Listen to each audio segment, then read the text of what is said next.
Santos TV apresenta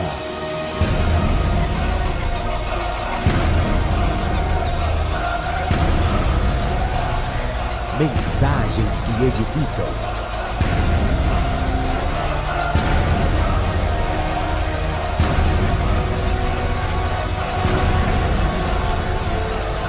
Com o apóstolo Paulo de Piero. Mas hoje eu quero compartilhar com você a segunda ministração daquela série. Seja feita a tua vontade. Eu preciso que você hoje se esforce para entender, para compreender aquilo que o Espírito de Deus quer compartilhar comigo, com você acerca disso. Existem muitas pessoas que têm dificuldade ou quase não conseguem entender o cumprimento da vontade de Deus. Eu estava dizendo desde a última semana e falei isso na abertura do culto. A gente tem uma mania de achar que tudo que pertence a Deus ou vem de Deus para a nossa vida tem que ser sem luta, sem adversidade, tem que ser sempre assim com sol, água de coco, Coca-Cola, sem adversidade. E a gente aprendeu com os nossos pais na fé, e glória a Deus e graças a Deus pelos nossos pais na fé, que pagaram um preço caro para pregar o evangelho para nós. A gente aprendeu com eles, de que tudo que não dá certo, tudo que é adversidade é o diabo, é o nosso inimigo. Mas só que a gente precisa entender que não é assim que funciona. Não é porque tem uma adversidade na minha vida que é o diabo. Então, quando você lê a vida de Jó, você vê que o diabo diz assim: olha, esse Jó aí te serve, esse Jó anda contigo, ele é reto, ele é íntegro, porque ele tem isso, porque você dá isso para ele, mas tira isso dele para você ver. Então o Senhor libera uma palavra para Satanás dizendo: pode tocar nessa área, eu permito que você toque, você só não vai tirar a vida dele, mas pode tocar.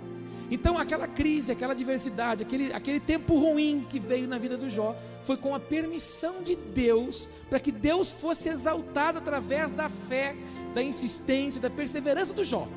Então existem adversidades que surgem na minha vida e na sua, para justamente eu e você sermos aprimorados, para que eu e você sejamos ajustados, ou quando não, provados por Deus, para ver se estamos prontos para receber uma porção maior daquilo que o Pai tem para nós. Você acha que Deus não conhecia o coração do Abrão?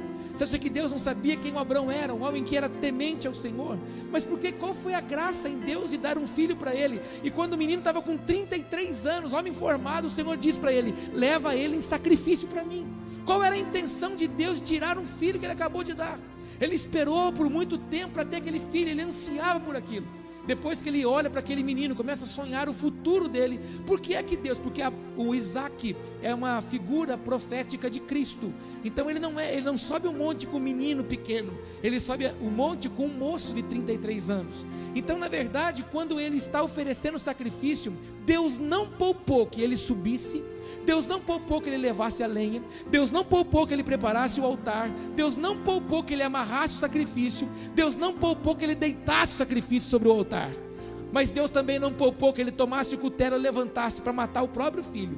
Quando ele vai baixar o cutelo, Deus brada, e Deus mostra para ele um carneiro amarrado nos 2 chifres, porque estava ligado a uma unção profética, uma direção profética da morte e ressurreição de Cristo. O cordeiro é o Cordeiro Santo, o cordeiro que é Cristo, que morreu na cruz por mim e por você, amém?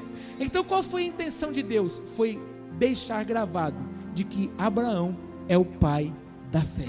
É o homem que verdadeiramente não olhou as circunstâncias, ele creu no Senhor.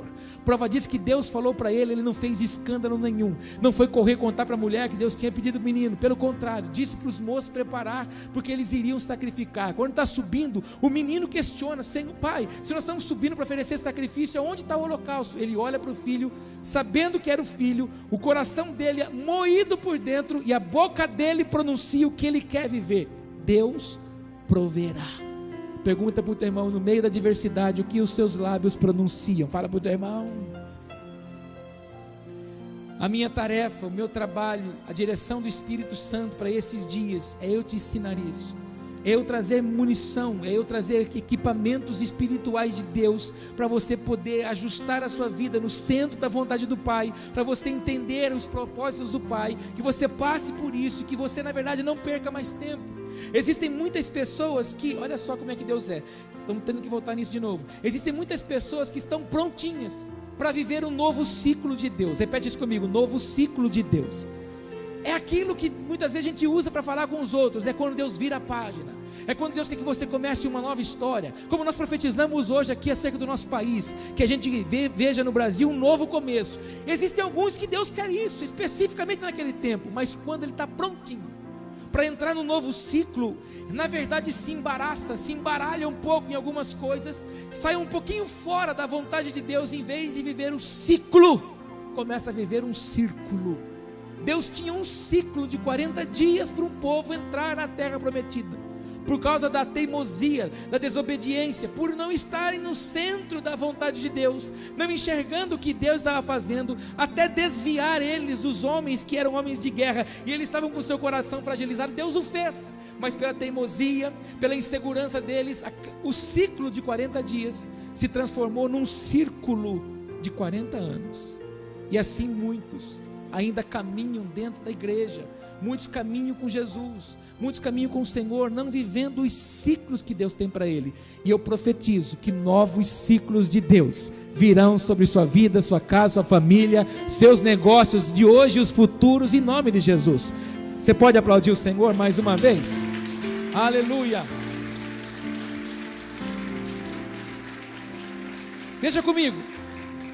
O texto base que nós estamos usando hoje, eu não vou ler todo, é a oração que o Senhor nos deu como molde, como modelo, e é daqui que nós pegamos a frase: seja feita a tua vontade. Então ele diz: venha o teu reino, seja feita a tua vontade, assim na terra, como é no céu. Então quando Cristo nos ensinou isso, eu disse isso semana passada, quando Cristo queria nos ensinar a oração, como orar, Ele estava nos mostrando o poder da nossa oração. A nossa oração é que eu e você saia do campo da terra, suba na dimensão do céu, entenda o movimento do céu, compreenda o que Deus quer e aplique na terra. Então quando nós estamos no meio das adversidades, das crises, quando não, as existenciais que nós temos, nós vamos sair delas, subir na dimensão do céu e compreender as coisas, porque o responsável para manifestar o reino na terra somos nós. Eu sou responsável, você é responsável. Por isso que eu disse que aonde você foi plantado por Deus, Deus te planta num local, numa empresa, Deus te planta numa família. E que família? Fala para o teu irmão: e que família? Fala: abençoada. Isso. Quando Deus te planta numa empresa, numa família, Deus te planta numa igreja, Deus te planta numa cidade, é justamente para que você, num país, é justamente para que você seja o agente de transformação que Deus quer através de você, com as habilidades que Deus deu para mim e para você. Para isso, nós precisamos compreender isso, que a vontade de Deus tem que ser feita como é no céu, na terra. E eu até mencionei semana passada, não posso perder tempo nisso, que dá para imaginar um céu bagunçado, dá para imaginar um céu em crise, dá para imaginar um céu desanimado, dá para imaginar um céu atarefado, dá para imaginar um céu que não tem tempo para as coisas. Não, é a ordem que exerce a um governo do Senhor, a um propósito do Senhor, e nós precisamos entender isso, os propósitos que Deus tem para a nossa vida. E na verdade, quando Deus começa a tocar na vida de alguns, é quando alguns se apavoram. Então a frase que nós estamos usando é aquela: um pequeno passo em obediência é um enorme passo em direção ao centro da vontade de Deus. O passo em obediência pode ser pequeno, mas ele é gigante, em direção de um propósito de Deus. Mas tem que ser aonde? Dentro da obediência. Repete isso comigo: obediência. Se alguém perguntar para você o que você compreende da Bíblia, você diz para essa pessoa assim: obediência. De Gênesis a Apocalipse, a Bíblia é obediência. Mas a Bíblia também está cheia de desobediência, e ali também está cheio de situações que aconteceram com aqueles que saíram do propósito de Deus. Você se lembra do Saul? Deus deu para ele o poder de ser o primeiro rei sobre Israel. Então ele é instruído pelo Senhor, o Espírito de Deus vem sobre ele, e ele começa a se mover. Por um tempo a caminhada foi boa, mas quando na verdade ele sai do propósito, Deus se arrepende de ter na verdade instituído ele como rei. E o que Deus tem que fazer? Deus tira dele o Espírito que ele havia colocado sobre ele. Nós temos um privilégio hoje: o Espírito não é mais sobre, o Espírito é dentro de nós. Diga para o teu irmão: o Espírito Santo está dentro de você. Mas aí quando o Senhor retira o Espírito de sobre Saul, o que acontece com Saul? Você conhece a história? Um espírito atormentador vem sobre a vida do Saul. Então quando eu e você saímos do centro da vontade de Deus, tormentas começam a chegar na nossa vida. Começam a chegar na nossa vida nas mais diversas áreas da nossa vida. Desde a sentimental, a espiritual, a emocional, a afetiva, a profissional. Enfim, começamos a viver tragédias, situações adversas. Vimos também um pouquinho sobre a vida do Jonas na semana passada. Sair do centro da vontade de Deus é trazer tormento. Você pode repetir isso? Sair do centro da vontade de Deus é trazer tormenta. Conta para o teu irmão, cuidado com as tormentas, irmão. Então eu preciso que você entenda que é tempo e hora, ou melhor, já passou o tempo de nós discernirmos pelo Espírito se a situação que nós estamos vivendo é uma prova de Deus, é um crescimento de Deus, ou é uma adversidade do maligno, para que na verdade a gente saiba orar como convém. Diga comigo, saber orar como convém. Isso, olha para mim aqui na tela, ó. Projeto original de Deus. Se você tiver caneta, tome nota que você vai depois ler na sua casa. Mas preste atenção, há um texto muito conhecido de Gênesis capítulo 1, do versículo 26. Qual foi o projeto original de Deus? O que Deus desejava com o homem? Quando Deus realiza a obra mais tremenda que Ele fez, tudo que Ele faz, Ele fala. Tudo que Ele desejou criar, Ele declarou. Mas aquilo que Ele quis moldar, Ele tocou as mãos.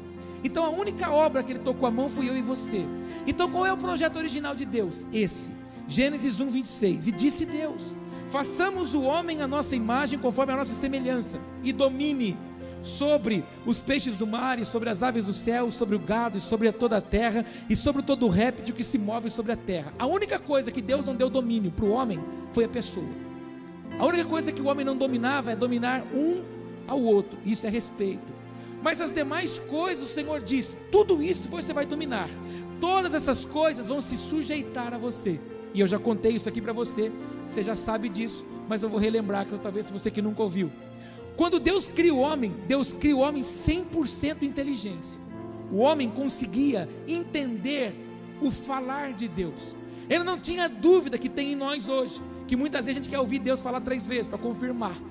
A gente tem dúvida quando Deus fala, então a gente quer que Deus fale 3 vezes. Na verdade a gente tinha que pedir para Deus: deixa eu falar 3 vezes, para ver se eu não mudo de ideia. Porque Deus, o caráter de Deus é ser fiel. Conta para o teu irmão, o caráter de Deus é ser fiel. Aí, com o pecado, o que acontece? A inteligência do homem começa a cair. E hoje, quando alguém é diagnosticado com 8% de inteligência, ele entra dentro do padrão de gênio. Sabe aquelas pessoas que são gênios? Aquelas pessoas que, tipo a Giane, que você pergunta matemática, ela sabe do avesso. São essas pessoas. O normal é 6. O normal da inteligência humana hoje é 6. Quando o homem chegava perto do animal, ele conversava com o animal, porque ele era 100% de inteligência. Tudo estava sobre o seu domínio. Então o que Deus sonhou com o homem foi isso. O que Deus sonhou com o homem não foi crise. Prova disso que Ele deixava o trono dele para se relacionar com o homem. Domínio, governo e poder de relacionamento sem interferência. Mas por causa do pecado, o projeto de Deus começou a definhar. Então o projeto original de Deus era que o homem vivesse no centro da vontade dele. Mas na verdade um dia bateu um desejo de provar aquilo que Deus disse que não era para provar. E a gente sabe, irmão, tudo aquilo que é proibido parece que é mais gostoso. Você já viveu o tempo da sua infância, já viveu momentos da sua vida que tudo aquilo que é escondido parece que tem um sabor mais gostoso, parece que tem um triunfo.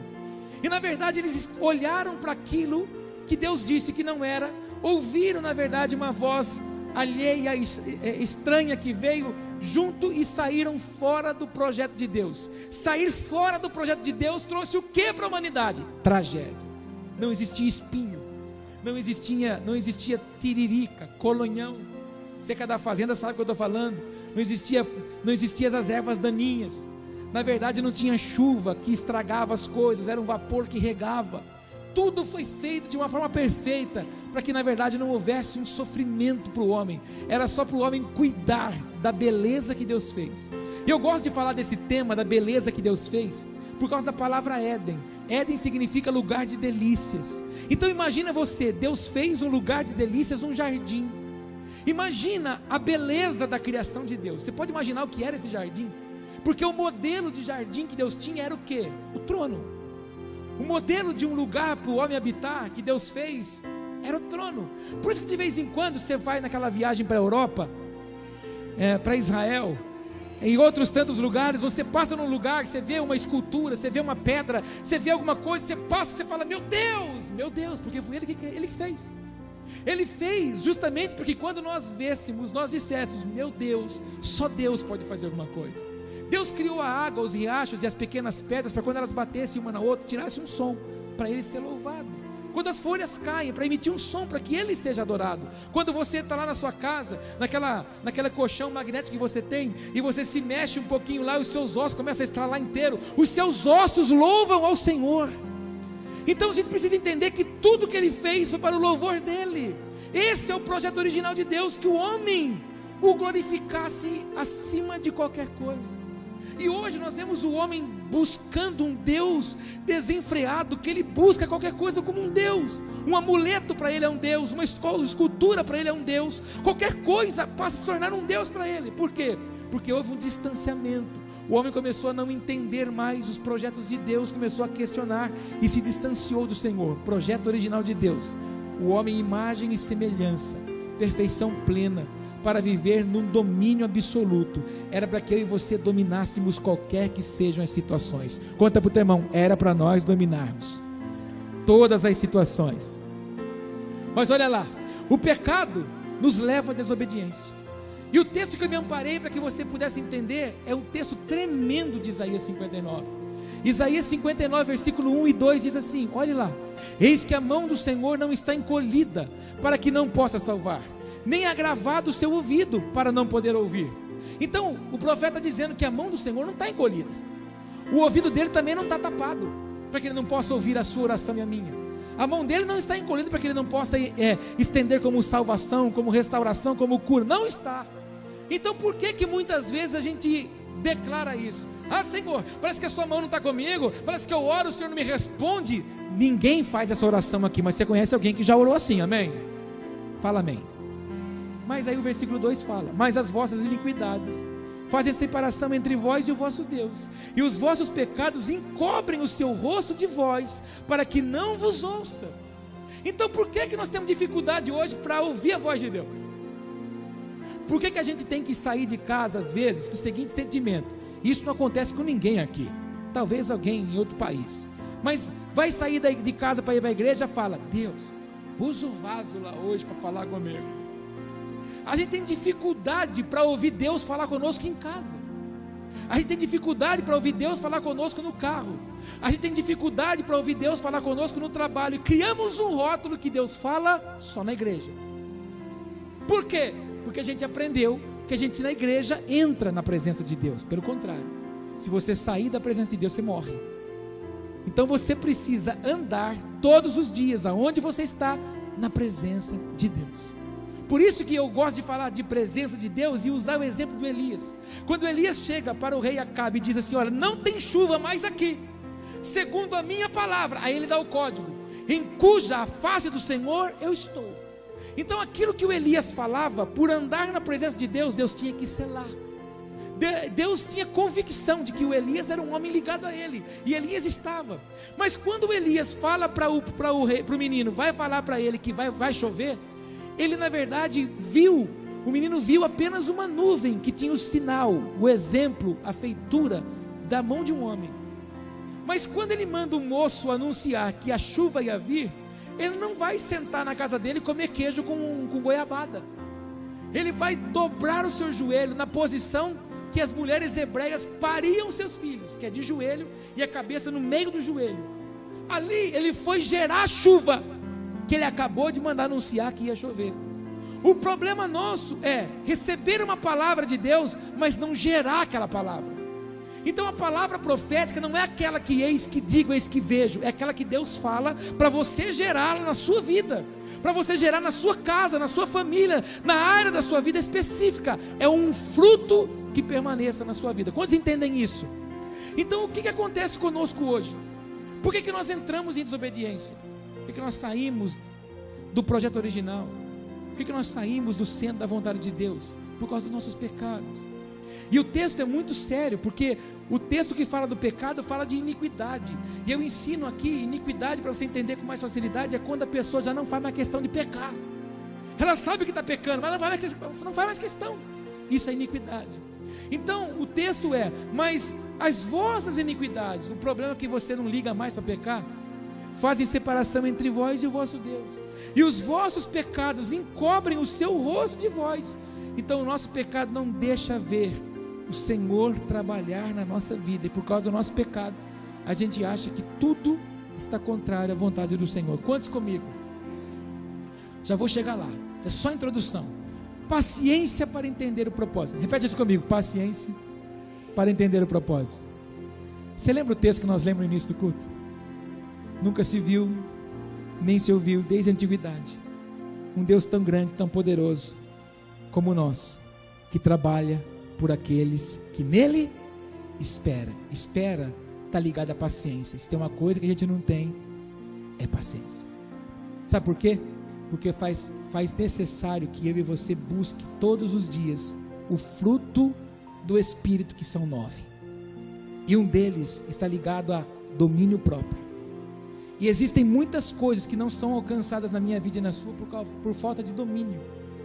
Às vezes não sobe aquele fogo. Fala comigo. Sobe ou não sobe? Aquele fogo que você quer explodir. A tampa da chaleira está querendo voar. Não sobe? Não sobe de vez em quando aquele negócio assim, a sua boca está falando assim: eu vou falar, não tem aquele negócio? E eu vou falar, eu não vou levar esse desaforo, não tem esse negócio? Tem ou não tem? Mas o domínio fala para você o quê? Não faça. No trânsito também, você toma aquela fechada, o desejo é enfiar a mão na buzina, baixar o vidro e abençoado santo, é isso, né, irmão? É esse desejo que vem, não é esse, mas você sabe que o domínio te constrange. E quando a Bíblia fala que o amor de Cristo nos constrange, essa palavra constranger no hebraico é obrigar. Então quando o amor de Cristo está em mim, ele me obriga a ser diferente. Quando o amor de Cristo está em mim, eu estou convencido de que eu não sou mais criatura, eu sou filho de Deus. Fala para o teu irmão, se o Espírito de Deus está aí, irmão, o amor de Cristo está aí. Fala assim: o amor de Cristo te obriga a ser diferente. Quantos comigo? Então o texto diz: porque necessitais de paciência, para que depois de haverdes feito a vontade de Deus, possais alcançar a promessa. Olha para mim, quando que você alcança a promessa? Quando você faz a vontade de Deus. Tem alguns que falam: não sei, apóstolo, eu já jejuei, subi monte, desci ladeira, subi ladeira, e Deus não me responde, já faz 15 anos que eu estou orando, Deus não me dá. Talvez não deu, porque até hoje você não disse: Senhor, eu quero estar no centro da sua vontade. E quando você fala: Senhor, eu quero estar no centro da sua vontade, ele vai começar a tocar em áreas da sua vida que você vai ficar maluco. Por isso que o texto começa dizendo que é preciso paciência para você exercer aquilo que Deus tem para você.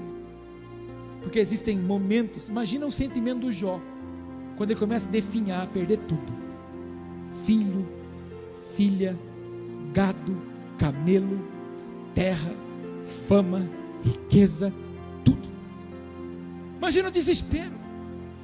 Mas lá no final do texto ele precisou declarar, no final do livro, no capítulo 42, ele diz assim: Senhor, Senhor, antigamente eu te conhecia só de ouvir falar, mas depois que eu tive paciência, isso está na minha Bíblia, tá? Eu estou acrescentando isso. Mas depois que eu tive paciência, que eu passei por todo o treinamento que o Senhor me deu, Senhor, agora eu te conheço porque os meus olhos te veem. Existem situações na minha e na sua vida, na nossa vida, que Deus está forjando para que você não viva mais pelo conto dos outros, mas que você viva pelas suas experiências pessoais. Se eu fosse você, eu contava para o teu irmão: você está vivendo o tempo das experiências pessoais. O que é paciência, apóstolo? Me ilumina. Tá bom, paciência é aquilo ali, ó. Virtude de quem suporta males e incômodos, sem queixumes nem revolta. Quem tem paciência? É? Você passa sem revolta, sem se queixar, pisa no seu pé, você não fica bravo com ninguém. Xinga você, humilha você, você fala amém, fala mais. As pessoas passam você para trás, você fala igual na igreja: fala mais.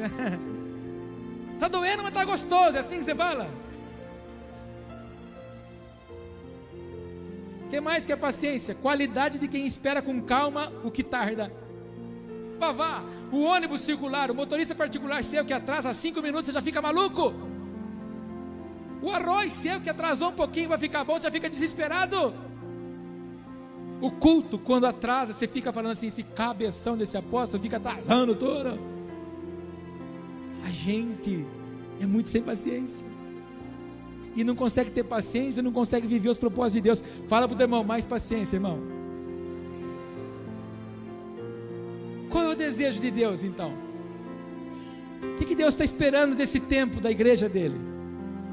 Veja comigo, a vontade de Deus primeiro envolve quem nós estamos nos tornando. Em vermelhinho lá, maturidade de nosso caráter espiritual e emocional. Já tem uns 4 ou 5 cultos que eu estou dizendo, Deus vai levantar você como uma flecha polida, quando você estiver tratado emocional e espiritualmente, quando você estiver mais preocupado em se tornar imagem e semelhança do que fazer as coisas. E hoje as pessoas estão mais preocupadas em fazer as coisas do que se tornar. O desejo de Deus é esse, que nós, em quem nós estamos nos tornando, e segundo, o que estamos fazendo com as nossas vidas. Então o projeto de Deus é tornar e fazer. Fala isso comigo, tornar e fazer. Olha lá o texto, eu peguei o texto numa versão um pouquinho mais ampliada, que é a Bíblia Viva. Olha o que diz Romanos 8,19, é esse texto aqui, ó, esse aqui. Toda a criação espera com expectativa que os filhos de Deus sejam revelados. O texto nas Bíblias mais contemporâneas diz que a ardente expectação da criatura é a manifestação dos filhos de Deus. O que Deus está esperando nesse tempo, no século 21, no ano de 2016, na igreja Ventos e Avivamento, que os filhos de Deus se manifestem, não que o crente, não que o evangélico, não que o gospel, não que o pentecostal, que o integral, que o tradicional, sei lá o que.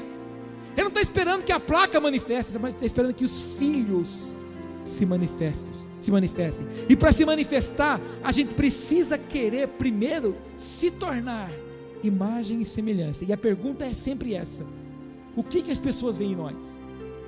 Se o projeto original é que sejamos imagem e semelhança, o que as pessoas veem e o que elas ouvem de nós? Se somos imagem e semelhança. E quando dizemos que somos cristãos, estamos dizendo assim: eu sou um pequeno Cristo, e um pequeno Cristo faz coisas semelhantes ao que Cristo fazia. Quantos comigo? Fala para o teu irmão, tudo que Deus está esperando de você, irmão.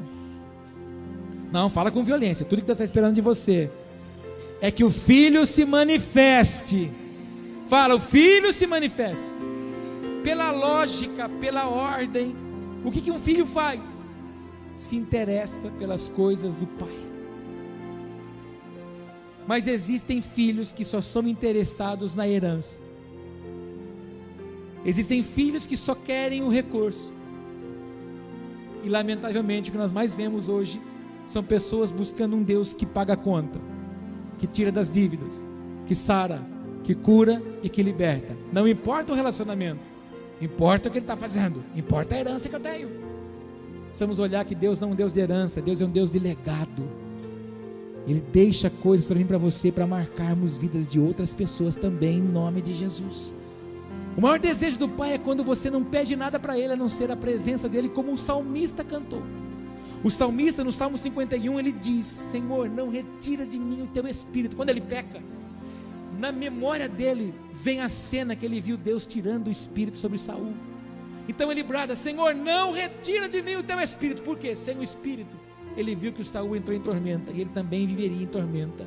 Então quando Deus observa num homem e numa mulher que deseja um relacionamento de intimidade, conhecer de fato quem Ele é, e o que de fato Ele está desejando fazer em nossas vidas, Ele cumpre todos os propósitos, e Ele vai tirar de mim e de você tudo aquilo que não agrada a Ele. Quantos comigo? E outras coisas mais que você precisa entender. É aqui que eu preciso chegar. Cheguei, ufa. 3 características dos filhos de Deus. Toma nota disso aí que vai ser bem pedagógico para você. Quantos são filhos de Deus aqui? Pergunta para o irmão antes de você aprender com ele. Fala assim: você é mesmo filho de Deus? Se você é filho de Deus, você está se enquadrando aqui, ó. Os filhos de Deus, quanto mais maduros, menos ofendido ficamos. Então os filhos de Deus são maduros. Repete comigo, maduro. Então o filho de Deus não se ofende mais. Se qualquer coisinha você se ofende, você não é filho não. Filho não se ofende mais. Ai, porque, nossa, a irmã passou na loja, até esbarrou em mim, nem me falou paz do Senhor. Estou profundamente magoada. Inclusive o apóstolo também, passou na fileira ali para começar o culto, nem olhou para minha cara. Se você fica ofendido com esse tipo de coisa, está faltando maturidade para você. E os maduros não estão no centro da vontade de Deus. Se coisa pequena rouba você da presença de Deus, significa que falta maturidade. Os filhos de Deus são maduros. Quem era o exemplo de filho de Deus para nós imitarmos como modelo? Cristo. Quando cuspiram nele, tacaram a cana na cabeça dele, ele olhou, não gostei disso, não vou ficar magoado com você. Foi isso que ele fez. Ele continuou com a boca fechada, e no momento oportuno a boca dele disse: Pai, perdoa eles, porque eles não sabem o que fazem. Quando que Jó teve o cativeiro dele mudado? Quando ele parou de olhar para esse lugar aqui, o umbigo dele, e começou a orar pelos seus amigos. Quando nós paramos de pedir e começamos a dar, Deus faz com que eu e você prosperemos de uma forma sobrenatural. Se eu fosse você, eu contava isso para o teu irmão. Quando a gente para de pedir, Deus faz com que a gente prospere sobrenaturalmente. Quantos entendem isso? Continuemos aqui. Quanto mais maduros, menos ofendidos ficamos. Quanto mais satisfeitos, porque filho de Deus é satisfeito. Quando Cristo soube o projeto, quer ir para a cruz, ele disse: Pai, passa de mim esse cálice. De vez em quando você está em umas provas, em umas adversidades, que você não fala isso também: passa de mim esse cálice. Mas a gente quer ficar aqui: passa de mim o cálice. Cristo colocou a vírgula: todavia, seja feita a tua vontade. Seja feita. Qual era a vontade de Deus para o filho dele? Ir para... Fala para o teu irmão: fazer a vontade de Deus é ir para a cruz de boquinha fechada.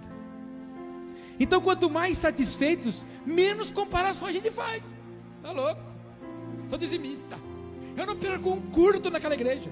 Inclusive eu vou na segunda na intercessão, vou na escola da Bíblia, eu vou de quinta-feira, eu vou de domingo, se tiver de sábado alguma coisa, eu apareço lá. E aí daquele apóstolo que não faz nada de sexta-feira também. Mas e o ímpio prospera mais que eu. Filho maduro não compara. Quem sabe quem é em Deus não teme os seus adversários.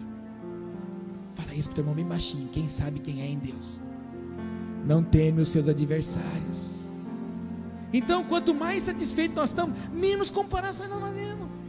Nossa, aquele ali chegou ontem na igreja, não sei, deve ter um dízimo muito alto, porque já está segurando a câmera na igreja já. Daqui uns dias está segurando o microfone para ele. Daqui a pouco está segurando a toalhinha aí, falando amém, só quando ele está com suor. A questão não é isso, irmão. Quem levanta não é homem, Deus é quem projeta. Você entende o que eu estou falando? Então, filho satisfeito não fica fazendo comparação. Filho satisfeito desfruta do que tem, honra a Deus com o que tem, glorifica a Deus com o que tem, exalta a Deus com o que tem. Quantos podem exaltar a Deus com o que tem? Então exalta a Deus com aquilo que você tem.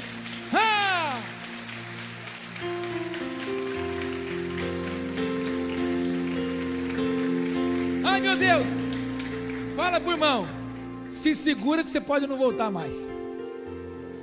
Vai ser uma sapatada agora, irmão. Filho de Deus, irmão. Olha lá, você é filho ainda? Quanto mais amados, menos afirmações precisamos. Então você não precisa mais daquelas palavras: eis que sou contigo e eu não te deixo. Você não precisa mais disso, irmão. Você não precisa mais. Você é uma bênção. Eu vejo que você é uma bênção. Você não precisa mais dessas afirmações, porque quanto mais você se sente amado por Deus, do cuidado, do zelo de Deus, você não precisa de afirmação. Quando nós olhamos para a parábola do filho pródigo, o mais endemoniado dos filhos não é o que foi embora, o endemoniado foi o que ficou. Porque em vez de ele cuidar do cara do pai, ele ficou só de longe. E o dia que ele vê o filho voltar, o irmão dele voltar, ele não se alegra. Ele questiona o pai, que o pai nunca fez uma festa para ele, que o pai nunca deu nada para ele. E o pai olha para ele e fala assim: filho, você ficou aqui, tudo isso é seu. Então os filhos sabem o que tem, que aquilo que é do pai é do filho. Então eles estão satisfeitos, estão amados, eles não precisam de afirmação. O que mais se encontra hoje de gente deixa eu achar uma palavra que ofenda menos, bebês espirituais nas igrejas, porque precisa de afirmação.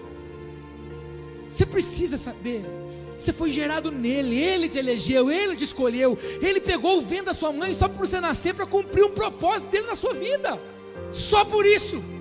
E isso já era um motivo para a gente nunca mais desanimar.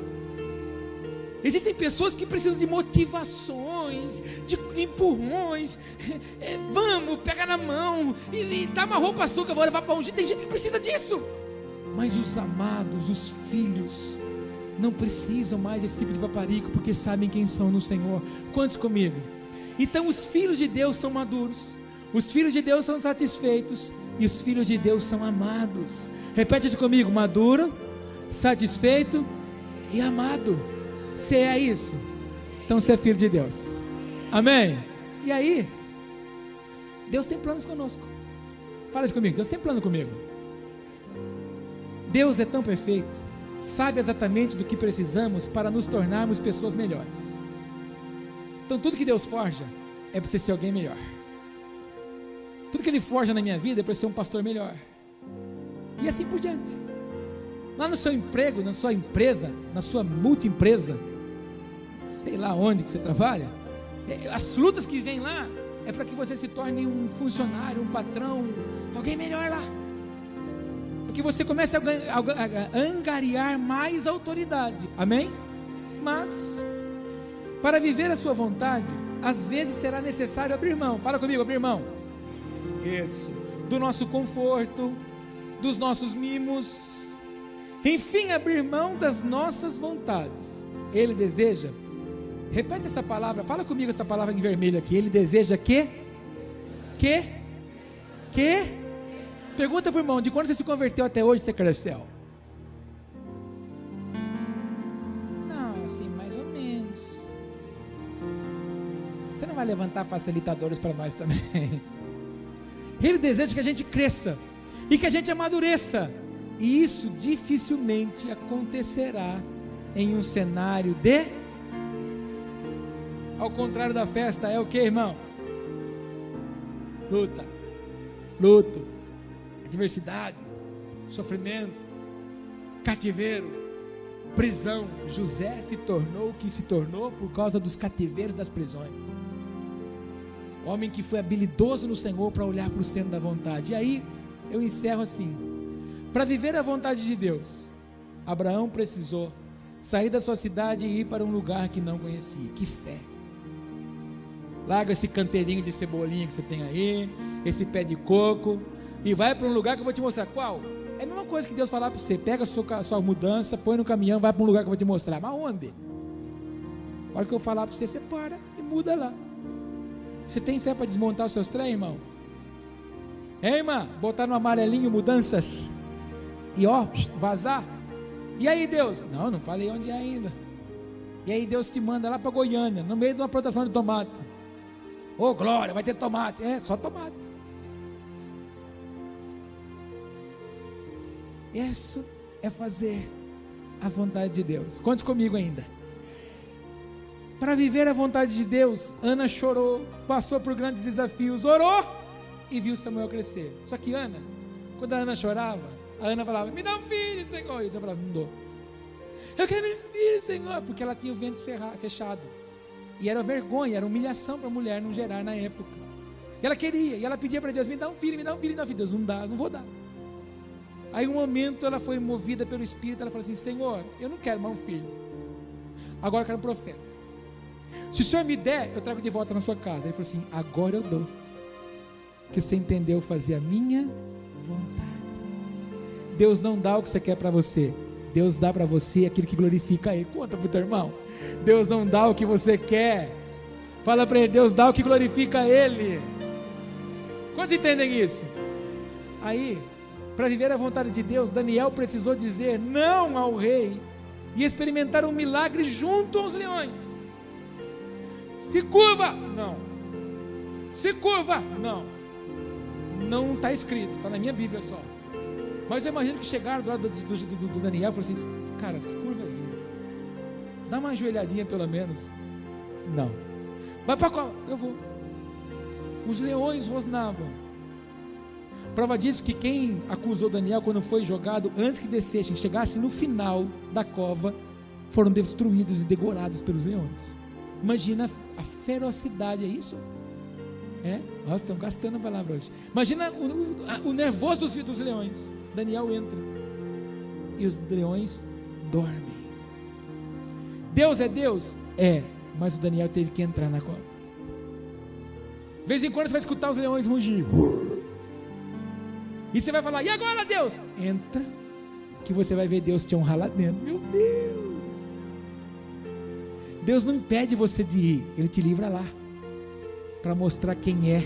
Porque aí todos vão ter que dizer: de fato, o Deus fala o seu nome, é grande. Saiu um decreto, todos têm que adorar o Deus de Daniel. Por causa do quê? Viver o centro da vontade de Deus. Diga comigo: seja feita a tua vontade. Para viver a vontade de Deus, Esther precisou entrar na presença do rei, sabendo que poderia morrer. Não podia, mas ela discerniu que era o tempo dela se apresentar em favor do seu povo. Nós precisamos aprender a desfrutar de cada uma das oportunidades que Deus coloca diante de nós. Cuidado com oportunidades, porque às vezes elas vêm e não voltam nunca mais. E se você não entra na oportunidade que Deus está colocando diante de você, Deus coloca alguém para desfrutar dessa porta, dessa oportunidade, e vai ser melhor do que a minha e você. Fala para o teu irmão: não despreze as oportunidades. Para viver a vontade de Deus, José foi preso, porque fugiu do pecado. Fazer a vontade de Deus vai ter que eliminar todas as nossas vontades. Alguém tem coragem de dizer isso? Seja feita a tua vontade. Fala com vontade. Mas para isso há um pequeno passo em obediência, é um enorme passo em direção ao centro da vontade de Deus. Eu não sei o que você precisa falar para Deus hoje, mas alguém ou alguns de nós aqui hoje precisa falar coisas sérias para Deus hoje, porque Deus não falaria o que falou hoje em vão. Deus deseja que eu e você diga para Ele: Senhor, eu sou filho, eu quero me mover como filho, mas se eu tenho me movido, andado fora do centro da tua vontade, pode ajustar agora. Fala para o irmão antes de você ficar em pé: você está com coragem de pedir para Ele isso? Se você tiver coragem, fique em pé.